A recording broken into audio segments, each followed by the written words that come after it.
My dear friends and budding historians, today's lecture is about the Second Sino-Japanese War.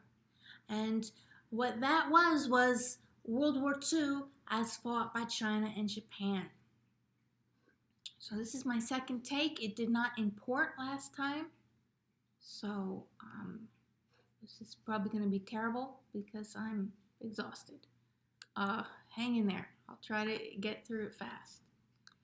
If you are in my global history class, you're going to want to go ahead and look at the slides, the PowerPoint slides that say Second Sino-Japanese War that are available to you in Blackboard, and I'll be walking you through those slides. So the idea of this lecture is that I think in general terms the Second World War is pretty familiar to most American students by the time they reach your level of study, right? You've got your allies, which is the United States, Britain, the Soviet Union, many other countries, and also China as well. So those are your allies, versus the axis of evil, which would be Nazi Germany, Fascist Italy, and Imperial Japan. And what I want to do in the next 25 minutes or so is to kind of look at that conflict from a different point of view that I think is not very familiar, particularly in the West in general, but I think particularly to Americans. This remains an untold story, which is a story of the fight of China versus Japan. If you go to the slide after the title, slide that says Overview, if you go all the way over to the right where it says Context, I've given you an outline of just some broad key events of World War II to kind of let you know what's going on in the whole world during the time period. So you see some of these early events that are leading up to the Second World War are occurring in this Chinese-Japanese theater of war, right? Japan invades Manchuria as early as 1931. Japan invades China proper in 1937. Okay, that's 2 years before Hitler invades Poland, right? So you can start to get a sense that, you know, if we look at World War II from a new perspective, from the perspective of China, it changes things. It changes something as simple as, when did World War II start? Right? That should be a fact. That should be such and such date. Well, it depends on your point of view. A lot of Americans think it started in 1941. It's generally said to start in 1939. But in China, it's often taught as starting actually in 1931. Okay. You have a few more key events there where Germany invades Poland, then Germany invades Belgium and France. Italy jumps in, which for foolish reasons. Germany attacks Britain. Germany attacks the Soviet Union. You're starting to see a pattern here. It's Germany attacks, Germany attacks, Germany attacks. Japan attacks the United States. That was a big turning point. The United States gets involved, and then it's just all out hell on earth as everyone's fighting everyone up until 1945. It's a nightmare. There's a very good narrative, advanced narrative history of World War II called Annihilation by Thomas Zeiler that will give you everything really that you want to know about World War II, but it's a very great achievement because it really brings out the scale and enormity of the destruction and cruelty of this war. Okay, if you're on the overview side, look in the middle column where I'm going to kind of give you my main idea of why I'm spending time talking about this. You know, I think that there's a lot of resources out there for you to become more familiar with the European theater of war and with what the U.S. did in the Pacific. But this, particularly the Sino-Japanese War, it remains an untold story. And Sino is a prefix used to describe something that has to do with China. So that's what Sino means in that context. At least 15 million people died in this second Sino-Japanese War. So what we're talking about is somewhere around a third of all of the people who died in World War II. This is fully 1/3 of the deaths in World War II. So that number alone can help you understand why this merits some attention from us, because clearly we're missing a third of the story. Okay, it's not only about death, but also destruction and displacement. And displacement is one of the biggest stories of the Second World War.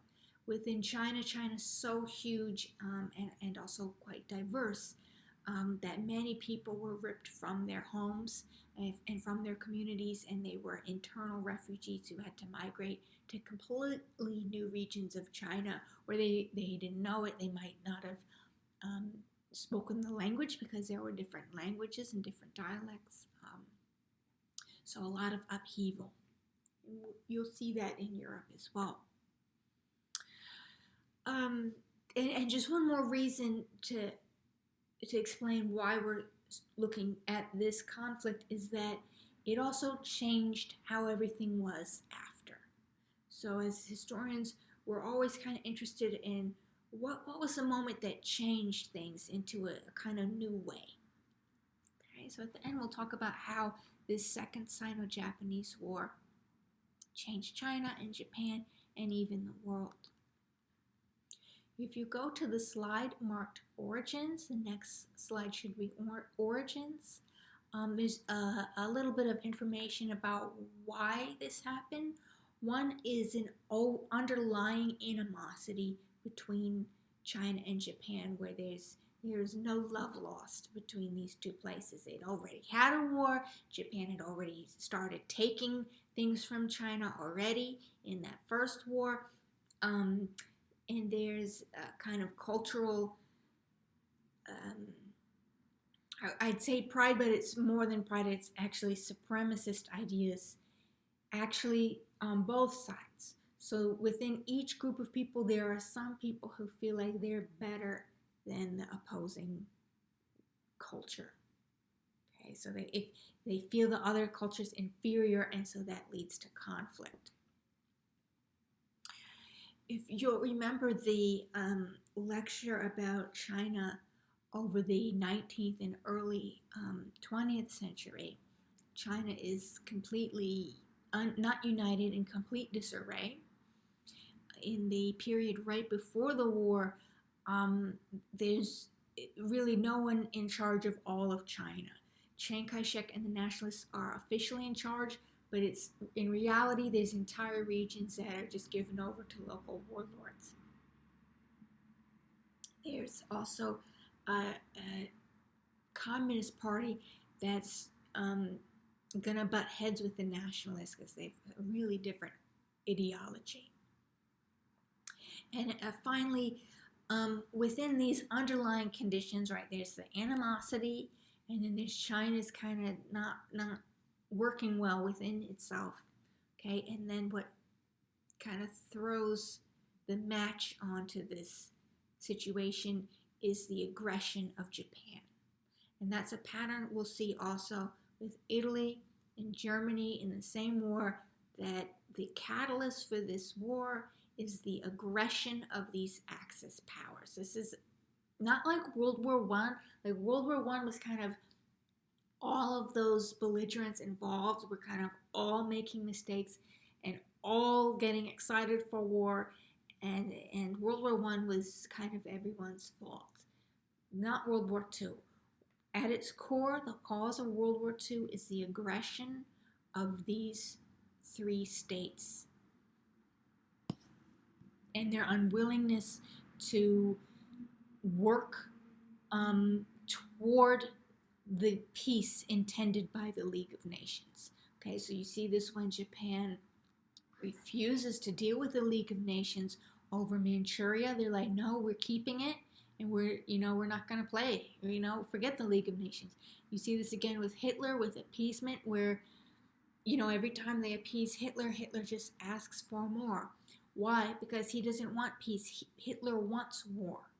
Okay, so neither of these countries are willing to operate in a world order that is working toward unity and peace.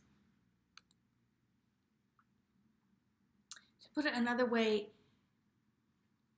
Germany and Japan in particular, also fascist Italy, they are playing a zero-sum game. The countries in the League of Nations are trying to do a John Nash style game theory kind of game where let's all work together and then we'll all benefit, okay? And then the Axis powers are like, this is a zero-sum game. I'm taking everything. Whatever I don't take is something lost. If you go to slide 4, I've given you a kind of a timeline of some key events of the Sino-Japanese War. So you want to take a minute here. I would actually even just pause what I'm doing and go ahead and read those first 4 bullet points. So you might want to pause and read from 1931 to 1936. Okay, and after you've read that, now you can see that what's happening for a while is the nationalists are trying to defeat their internal enemies. So Chiang Kai-shek and the nationalist wants to get rid of the communists first. He feels he needs to unite China and then deal with Japan. Okay, to the point that he kind of actually almost destroys the Chinese Communist Party. In that long march, they left with 100,000 men. About 10,000 made it to the end of the line. Okay, but these are tough people, so they're gonna regroup and come right back at Chiang. So in 1936, some people within Chiang's own party kind of arrest him and take him to a room and convince him that he has prioritized this all wrong. Okay, he's prioritized getting rid of the communists, and they convince him, they're like, that is a bad idea. What we need to do is get Japan out first. That needs to be our priority, is to get rid of the Japanese. So he's kind of forcibly convinced there to work with the communists, and so the communists and the nationalists form the Second United Front. Okay. Japan had been occupying Manchuria, which was in the north of China, from 1931, and at the very kind of limit to where Japan was occupying, there was a bridge and there was a little skirmish there and kind of like an exchange of bullets. And Japan uses this event to full force invade China. So that's almost a pretext for them to just march in and take over China. By December, they reached the capital of China at that time, which was Nanjing, and they terrorize Nanjing. And the event is called the Rape of Nanjing, primarily because mass rape. They just raped everyone. That was used on purpose to terrorize not just the people they were hurting, but also to try to terrorize the rest of the country into capitulating. They also slaughtered people, beat people, destroyed buildings, destroyed property, looted things. So it was just a horrifying event that received a lot of media attention. It had the opposite effect of what the Japanese wanted. What they wanted was for that to be so bad that the rest of China would be like, okay, look, we'll work with you. That's not what happened. Chiang Kai-shek said, forget this. we will fight them to the death. And you can kind of understand why an event like that is so polarizing, because you can either be so terrorized that you're willing to work with the people, but at the same time, you might feel like, I have nothing to lose. They're going to destroy me anyway, so I might as well fight to the death. So Chang took that second road of like, we're going to fight them to the end. And I'll speak more about that in a minute. I don't have a ton more events, and you'll see why in 2 more slides of like how this war shook down. But the next really big event is actually the bombing of Pearl Harbor. When Japan bombs Pearl Harbor in Hawaii, that brings the USA into the war. And it's a real turning event, because up to that point, these had been 2 parallel wars. There was a war in Europe, where it was sort of Germany and Italy versus the rest of Europe, more or less. And there was the war in the Pacific, which was Japan versus everyone. But by bombing Pearl Harbor, it brings the U.S. into war, and because the United States was so already a de facto ally of Britain and France to some extent, but mainly Britain, that there was no reason not for the U.S. to declare war on all of the Axis power. So now the Allies are fighting one world war, and once the U.S. is there with so many resources to draw from, so much manpower, they're fresh. They haven't been fighting for 10 years like the Chinese have. So this is a big turning point, and this was really a massive mistake on the part of the Japanese, because now all of the Allies are all going to help each other after 1941. By the way, Japan and the 2 European Axis powers are not able to do that. So Germany and Italy can help each other, but they really cannot get help to Japan. So what happens is the Axis powers are still fighting 2 parallel wars. So you can see why, just logically, like, the other side's going to win, because the other side is all working together. Okay. If you check out slide 5, just briefly kind of explaining like what's Japan's deal, like why are they doing this? Their idea was to have something called the Great East Asia Co-Prosperity Sphere, partly for prestige and global status, to be one of the great powers like United States and the United Kingdom, right? So there's a kind of an ideological element to it. There's a very strong material element as well that is a theme we'll come back to in your next lecture. But Japan's population had really outgrown what it could produce within Japan. So there was a need to kind of extend itself in some way or another. So they felt, let's do it by a true empire, and by not just trade, but let's take control of these places. So they're going to want to get access to the mass food resources. Certainly, that's a big part of this. There's also access to territory, so their growing population can spread out and go settle Korea or Manchuria or Indochina or somewhere like that. And also access to those resources associated with the Second Industrial Revolution that we spoke about before. So they want all of those Second Industrial Revolution raw materials. They want petroleum and oil, they want rubber, they want tin, they want access to all of those. And if that seems a little bit outrageous to go and try and take over that much territory, you can kind of see on the maps there. And it is outrageous, but it's not like it had never been done before, right? Half those places were controlled by France before this. The British Empire covered over a quarter of the globe in terms of territory. And Britain was like Japan, it was just a series of islands. So while it was an outrageous thing to do to try to conquer this world, they had some role models who they wanted to kind of beat at their own game, just to kind of look at it from a different perspective. If you go to your next slide, we'll look at a little bit closer about like how this war actually shook down.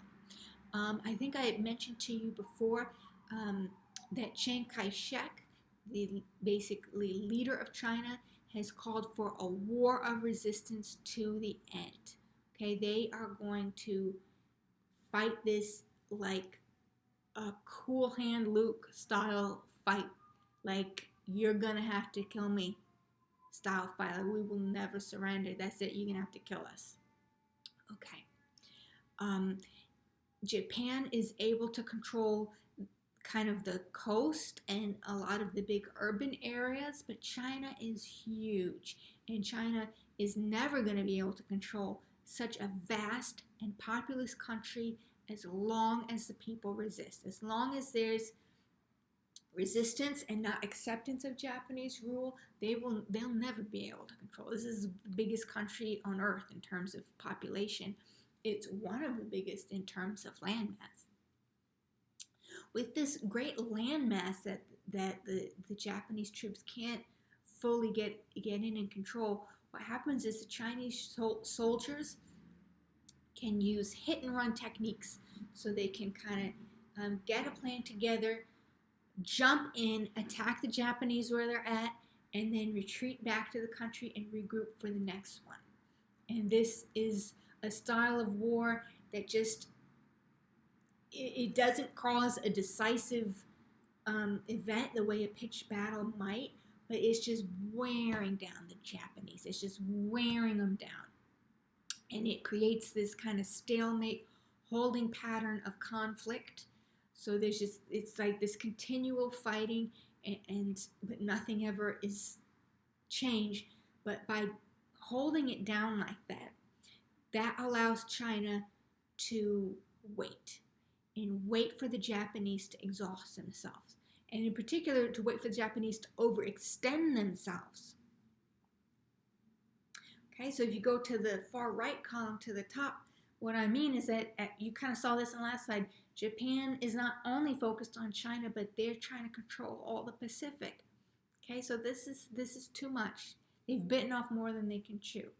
First of all, it's kind of too much in terms of logistically what they're going to be able to do with their resources, but they are also going to now butt heads directly with the UK. You know, they might have been able to not draw the conflict with the UK, except they invade Burma, which is controlled by the UK, right?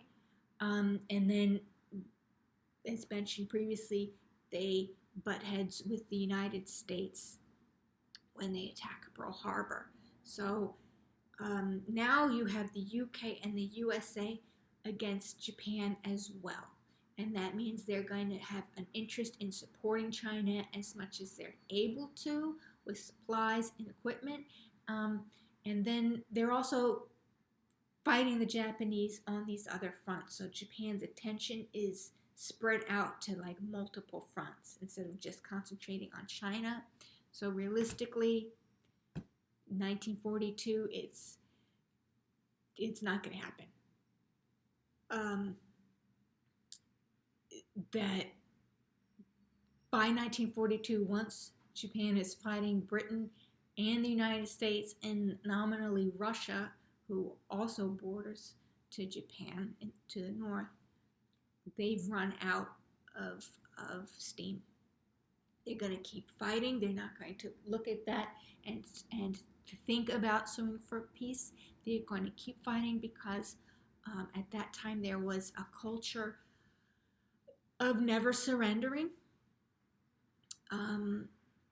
We can kind of see this as vestiges of the samurai, and we talked a little bit before about the Tokugawa shogunate and the shogun and this culture of a strong military, and that there was honor in fighting, And the kind of the flip side of that was, for whatever reason, it was considered like socially unacceptable to surrender. So, for example, for every one Japanese soldier who received an injury, 20 Japanese soldiers died in combat. Why? Because the other soldiers who were injured kept fighting until they died. They refused to surrender as a POW, or they refused to try to retreat.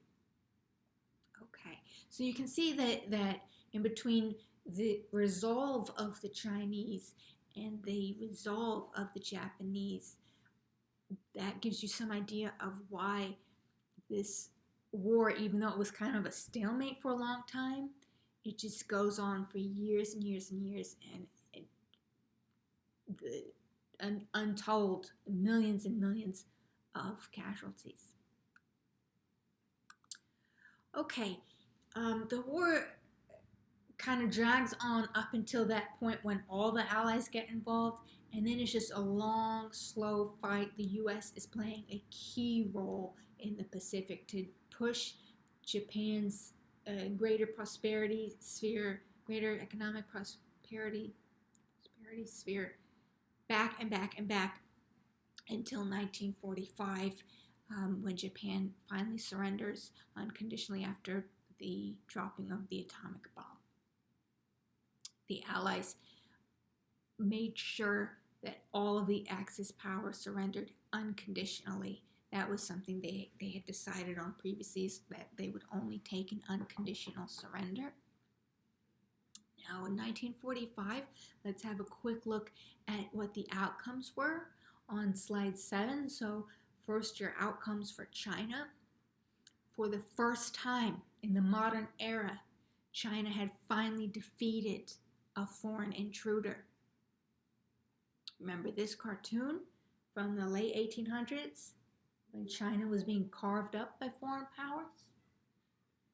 This is never going to happen again, at least not anytime soon. China had defeated the Japanese. China was standing along with the allies of Soviet Union, UK, and America. So it's standing right next to them as like, we did it. We defeated these guys, and now China's standing up right up next to them. So there's a new power and sense of destiny in China. And that resistance to Japan, I think, helped the Allies also recognize that even if China hadn't been able to fight them off, there was a newfound respect there. That, you know what, these guys really helped us. They kept Japan busy. They kept Japan harassed and just exhausted them. And we couldn't have won this war without China. So we're going to stand with them and let them be their own country and not try to get involved in this spheres of influence nonsense anymore. However, within China, you'll remember the communists and the nationalists did not get along. They had vastly different ideas of the right way to run China. The Communist Party had developed a strong reputation among key groups, including among farmers, which is going to be the bulk of your population in China. And when a civil war ensues immediately, by the way, almost immediately, that status of the Communist Party does help it win the Civil War. So in 1949, China becomes a communist nation. Okay, so China, as a communist nation, does have some roots in the Second World War and what the Communist Party fighters were able to do. Let's turn now to outcomes for Japan. As I mentioned, there was an unconditional surrender of all the Axis powers. And some of the conditions that the Allies made was completely disbanding the military. So that's why the USA to this day still has bases in Okinawa and also in Germany, because basically NATO and the Allies and the US were going to be the armed forces for those countries. They were not going to let these countries have their own military. They made these countries overhaul their political structures to be more democratic.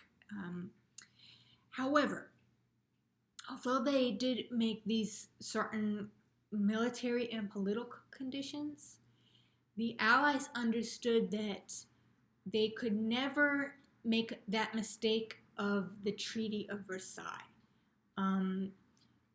So they needed to find ways that these countries could grow and be strong and not get into that messed up situation that these countries got into in the 1920s. So in order to kind of make these countries have a goodwill and a strong link with the victors, they received a ton of economic aid. So the idea was like, if the country is economically strong and there's enough resources, that's going to prevent people from wanting the authoritarian regimes, right? As long as the economy is going well, and then the economy is linked in to the victorious power. So that also helps build friendship. So you kind of use trade to build a common goal. So the economic aid was so successful that Germany, Japan, and Italy today are members of the G8. So they're among the 7 most economically advanced countries on earth, which is really amazing if you get a chance to look at pictures and video footage of what was going on in these countries in 1945. I mean, they were destroyed. Okay, in terms of outcomes for the world, I think the big outcome is that China is a big player on the world stage in a way that it really had not been up till now. So to kind of go back to what that quote from Napoleon, well, now the sleeping dragon woke up. So again, this second Sino-Japanese War is important for us to look at because it helps us understand a little more about how China went from what we saw in the late 1800s to now, today, one of the powerhouses of the entire world. Okay, so that was pretty brief. For more details on the last slide, I've given you this book, Forgotten Ally. I have not read it yet myself, so I'm hesitant to recommend it, but I've heard very good things. If you'd like to check out this in more detail, and if you're more in the mood for a film, Empire of the Sun, which is an adaptation of the novel Empire of the Sun, is a Steven Spielberg film, and it gives you a good impression in general of what's going on. It is told from the point of view of a British child. So there's definitely a Western point of view. It doesn't really tell the story from the point of view of Chinese people, but it gives you a picture kind of some of the things going on, so that can sometimes be helpful to get into it. Okay, that's about it for this mini lecture. Thank you so much for joining me today.